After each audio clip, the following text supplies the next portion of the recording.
Assalamualaikum warahmatullahi wabarakatuh. Selamat sore teman-teman saya.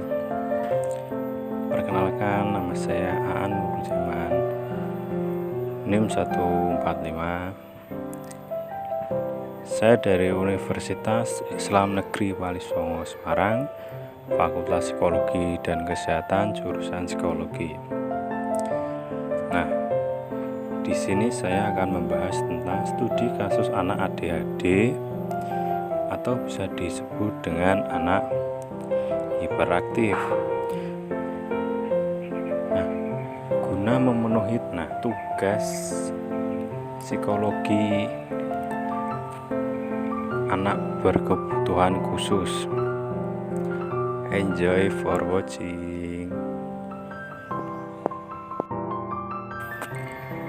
Nah, langsung saja di sini saya akan membacakan tentang struktur apa yang akan saya bahas. Yang pertama yaitu ada identitas, yang kedua ada gejala dan cerita, yang ketiga itu ada ideal psikologi, yang keempat ada keadaan emosi saat ini. Oke, sebelumnya saya akan menjelaskan sedikit tentang apa itu ADHD. Nah, ADHD adalah sebuah gangguan dengan karakteristik adanya gejala kurang perhatian yang diikuti dengan hiperaktivitas maupun tidak. Seperti yang dijelaskan oleh Wenner dalam bukunya Developmental Psikopatologi, terdapat karakteristik utama dari ADHD. Antara lain adalah kurang perhatian, impulsif, dan hiperaktif. Penyebabnya itu ada kurang perhatian, impulsif, dan hiperaktif. Nah, untuk identitas subjek ini berinisial RR.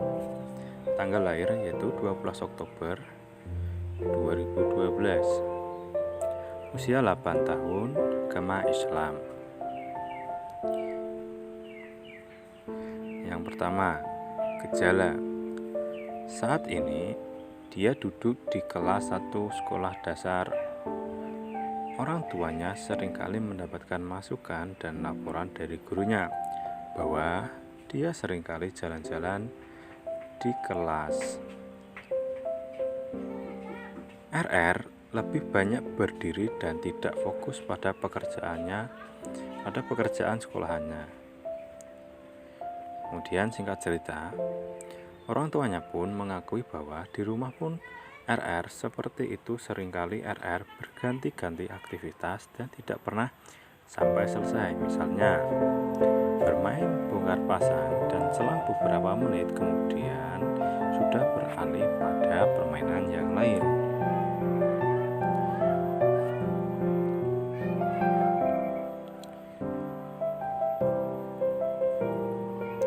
Nah, kondisi seperti ini bisa mempengaruhi prestasinya di sekolah. RR seringkali sulit dikontrol dan dia sering mengabaikan apa yang mamanya perintahkan.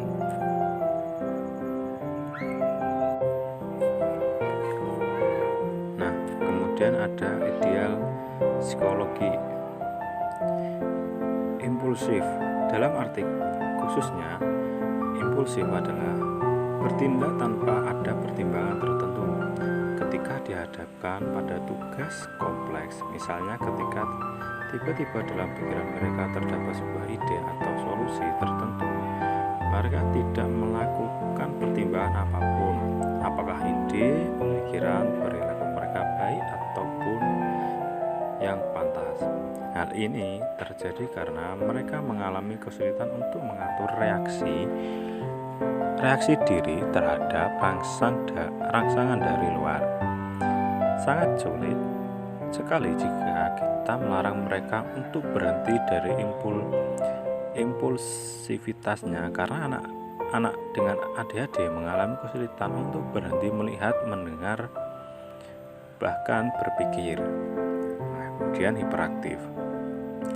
Terdapat berbagai dasar tentang hiperaktif, yaitu anak-anak dengan ADHD ialah lebih aktif daripada anak-anak normal dalam waktu 24 jam.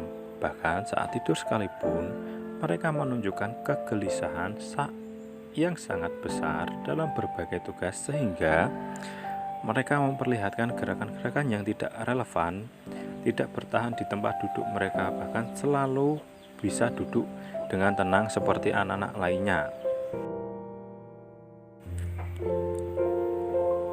Nah, keadaan saat ini, kondisi seperti ini bisa mempengaruhi prestasinya di sekolah. RR seringkali sulit dikontrol. Dia sering mengabaikan apa yang mamanya perintahkan. Kasus yang dialami RR hanyalah salah satu kasus yang terjadi pada anak-anak lainnya. Kadangkala, sebagai orang dewasa, jika kita memperhatikan seorang anak yang bergonta-ganti aktivitas, kita memiliki asumsi bahwa anak itu mengalami kebosanan. Namun, perlu diperhatikan lebih sesama lagi, apakah anak itu memang bosan atau ada hal lain yang terjadi padanya.